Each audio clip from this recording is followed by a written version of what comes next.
तो हेलो बच्चों, क्या हाल चाल है आपके। तो आई होप आप लोग अच्छे होंगे। तो आपका स्वागत हमारे चैनल हरी स्टडी हम में। तो आज हम लोग पढ़ने वाले हैं मोस्ट इंपॉर्टेंट टॉपिक हमारा किसका, केमिस्ट्री का। आज हम लोग पढ़ने वाले हैं केमिस्ट्री का मोस्ट इंपॉर्टेंट टॉपिक है, ठीक है।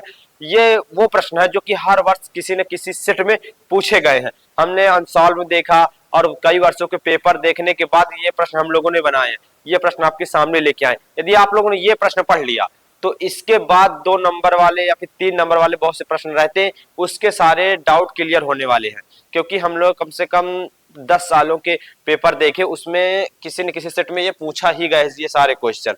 तो आज की इस वीडियो बहुत ज्यादा इंपॉर्टेंट रहने वाली है। यदि आज की ये वीडियो पूरी देख लिए तो आपके सारे डाउट क्लियर हो जाएंगे केमिस्ट्री के, ठीक है, जो कि 2 से 3 नंबर वाले प्रश्न है। तो चलो हम लोग बिना देरी करते यह क्लास शुरू करते हैं। लेकिन हम आपको एक बात और बता दें कि हम लोगों ने इससे पहले बहुत से मोस्ट इंपॉर्टेंट क्लास पढ़ चुके हैं। फिजिक्स की भी मोस्ट इंपॉर्टेंट क्वेश्चन देख चुके हैं, बायो की भी देख चुके हैं। यदि आप लोगों ने नहीं देखा है तो इस वीडियो के डिस्क्रिप्शन बॉक्स में वीडियो के लिंक लगे हुए हैं, आप लोग जाके देख लीजिए, ठीक है। तो चलो हम लोग बिना देरी करते यह क्लास शुरू करते हैं और आपको समझाते हैं क्या कह रहा है और कौन कौन से आपके ये प्रश्न है।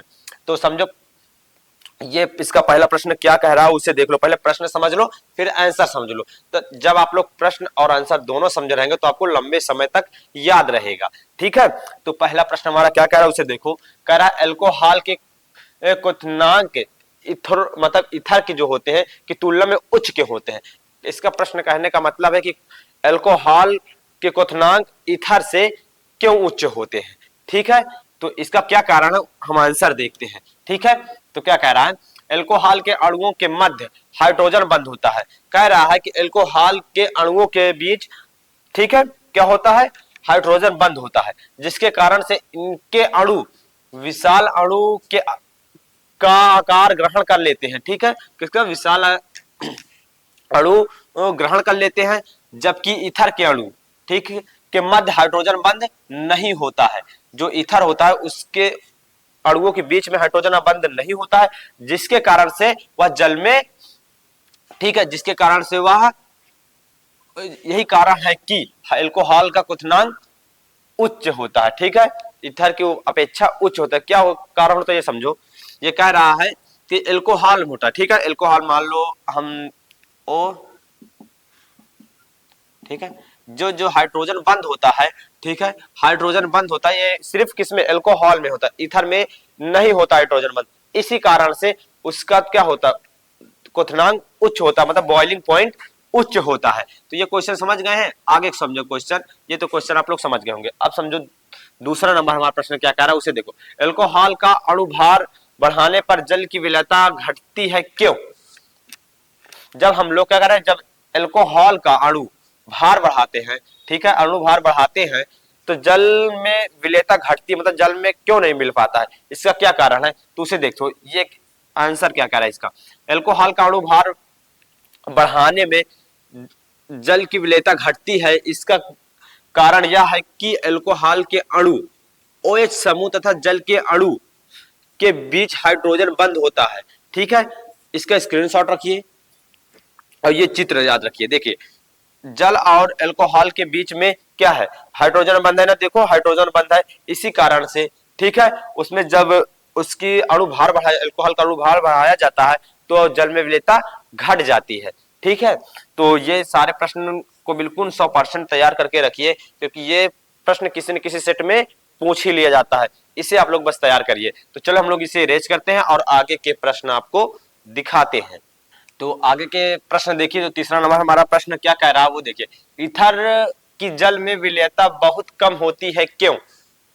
हमें ये बताना है कि ईथर की विलेयता जल में कम क्यों होती है, ठीक है। तो इसका क्या आंसर उसे देखो। आंसर क्या कह रहा है हमारा, ईथर के अणु जल के अणु के साथ हाइड्रोजन बंद नहीं बनाते हैं। यही कारण है कि ईथर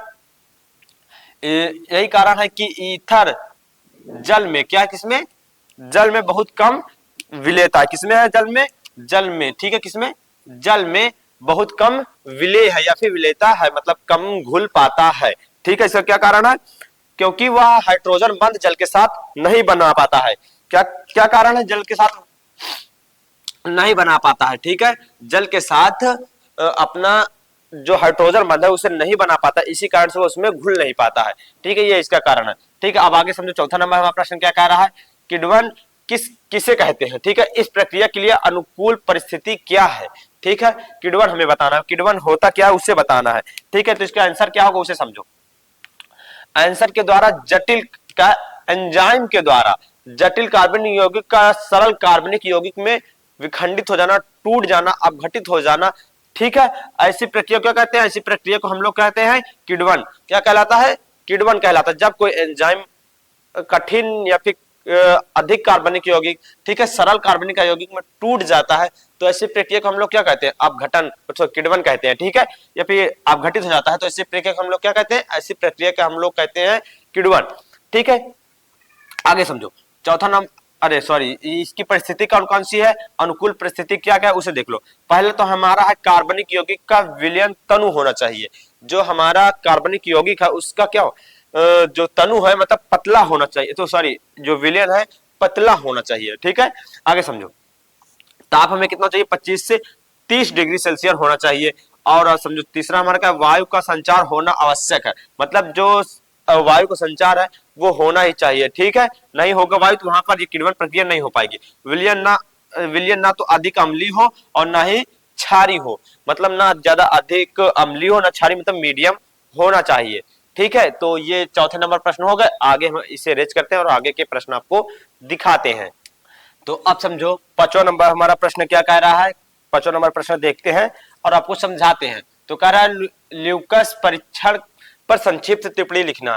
किसमें, ल्यूकस परीक्षण पर हमें संक्षिप्त टिप्पणी लिखना है। ठीक है, तो हमारा आंसर क्या कह रहा है उसे देखो। कह रहा है निर्जन GnCl2 व सांद्र HCl, ठीक है, HCl का मिश्रण ल्यूकस अभिकर्मक कहलाता है। देखो किसका किसका मिश्रण, GnCl2 और HCl का मिश्रण क्या कहलाता है, ल्यूकस अभिकर्मक कहलाता है। आगे समझो, इसके द्वारा अल्कोहल का परीक्षण किया जाता है। किसके द्वारा, ल्यूकस अभिकर्मक के द्वारा अल्कोहल का परीक्षण किया जाता है कि वह प्राथमिक है कि द्वितीयक है कि तृतीयक है। ठीक है, तो चलो हम लोग इसका परीक्षण करते हैं और आपको बताते हैं कि कैसे इसका परीक्षण करना है। तो समझो कि पहला समझो, इसका मतलब 3 पॉइंट है, इसे पहले पॉइंट से देखते हैं। यदि अल्कोहल के 3 से 4 ml विलयन में हम, ठीक है, 2 से 3 ml ल्यूकस अभिकर्मक मिलाते हैं तो या फिर मिलाने पर वह ठंडे में शीघ्र अम्लता उत्पन्न करता है। मतलब जब हम उसमें मिलाते हैं तो वह शीघ्र ऐसे लगे कि वह नहीं मिल रहा है, ठीक है, अम्लता उत्पन्न करता है, तो वह कौन है, तृतीयक एल्कोहल है। कौन सा एल्कोहल है, वो हमारा तृतीयक एल्कोहल है। तो समझो दूसरा नंबर, यदि वह ठंडे, देखो आप इस ऐसे भी लिख सकते हैं यहां तक पूरा मिलाने पर, ठीक है, जैसे यदि अल्कोहल के 3 से 4 ml विलयन में 2 से 3 ml ल्यूकस अभिकर्मक मिलाने पर यदि वह ठंडे में 5 से 10 मिनट बाद कोई अम्लता नहीं देता तो वह तृतीयक अभिकर्मक होता है। किस कौन सा है, द्वितीयक, ठीक है, वह द्वितीयक अभिकर्मक। देखो जितना टाइम लगेगा उसकी अम्लता दिखाने में, वह नीचे से जैसे देखो ज्यादा देर लगेगा तो प्राथमिक है,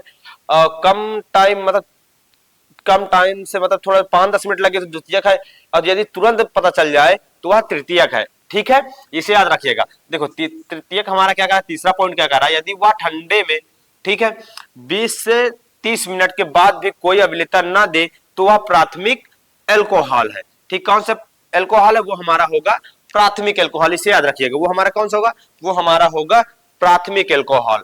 तो ये आप लोग समझ गए हैं, यदि समझ गए तो इसको स्क्रीनशॉट रख लीजिए, यदि नहीं समझ पाए तो इसको थोड़ा फिर से देखिए और अपनी भाषा में बना के लिखिए, और तो जिससे आपको अच्छे थोड़ा लंबे समय तक याद रहेगा।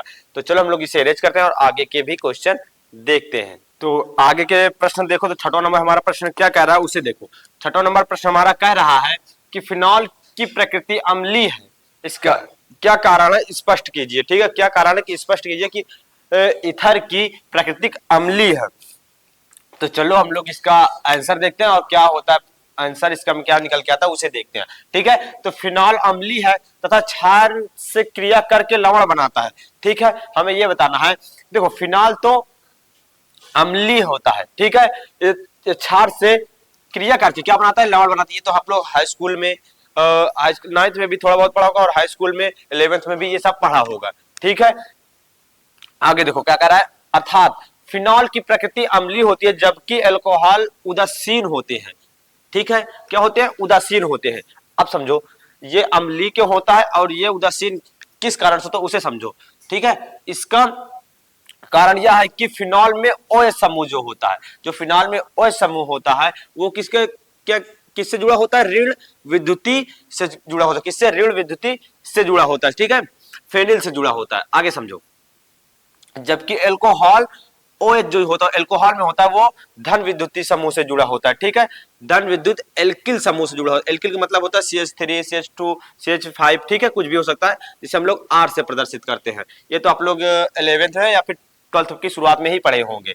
आगे समझो, तो ये देखो ये OH जुड़ा हुआ है किससे, ठीक है, फेनिल से, और ये देखो OH जुड़ा हुआ है एल्किल से। ठीक है, एल्किल जिसे हम लोग R से प्रदर्शित करते हैं या फिर CH3। ठीक है, ये हो गया। आगे समझो 7वां नंबर प्रश्न हमारा क्या कह रहा है, विलियमसन संश्लेषण पर संक्षिप्त टिप्पणी लिखिए। किस पर, विलियमसन संश्लेषण पर हमें क्या लिखना है, संक्षिप्त टिप्पणी लिखना है। तो आगे समझो इसका आंसर क्या होगा वो देखते हैं। जब किसी एल्कोहल, ठीक है, जब किसी एल्कासाइड से, ठीक है, जब किसी एल्कासाइड को एल्किन हाइलाइड के साथ गर्म किया जाता है, ठीक, तो ईथर प्राप्त होता है। किसके साथ, एल्कासाइड के साथ। जब हम लोग एल्किल समूह को, ठीक है, एल्किल हाइलाइड के साथ गर्म करते हैं तो हमें क्या प्राप्त होता है, जब हमें प्राप्त होता है ईथर प्राप्त होता है। तो इस अभिक्रिया को हम लोग विलियमसन संश्लेषण कहते हैं। ठीक है, देखो इसका समीकरण देख लो जो बहुत ज्यादा इंपॉर्टेंट है। ठीक है, इसे आप लोग स्क्रीनशॉट रखिए या फिर इसे लिखिए, कुछ भी करिए। देखो ये हमारा क्या, C2H5ONa, जिसे हम लोग कहते हैं सोडियम एथॉक्साइड। ठीक है, C2H5Cl।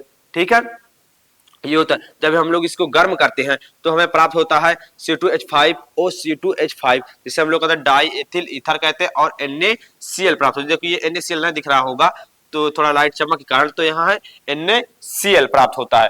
तो ये हमारे 7 मोस्ट इंपॉर्टेंट प्रश्न हो गए हैं। ठीक है, यदि इसमें भी आपको कहीं डाउट है तो आप लोग कमेंट करिए, या फिर आपको कोई और क्वेश्चन चाहिए या फिर और किसी सब्जेक्ट का क्वेश्चन चाहिए तो आप लोग बस कमेंट कर दीजिए कि हमें सारे फिजिक्स का या केमिस्ट्री का क्वेश्चन बता दीजिए, तो हम और मोस्ट इंपॉर्टेंट क्वेश्चन बायोलॉजी के भी, आपको कोई भी सब्जेक्ट का क्वेश्चन चाहिए तो हमें बस इस वीडियो में कमेंट करिए, हम आपके क्वेश्चन का जवाब देने की जरूर कोशिश करेंगे। तो चलो हम मिलते हैं किसी एक दूसरे वीडियो में।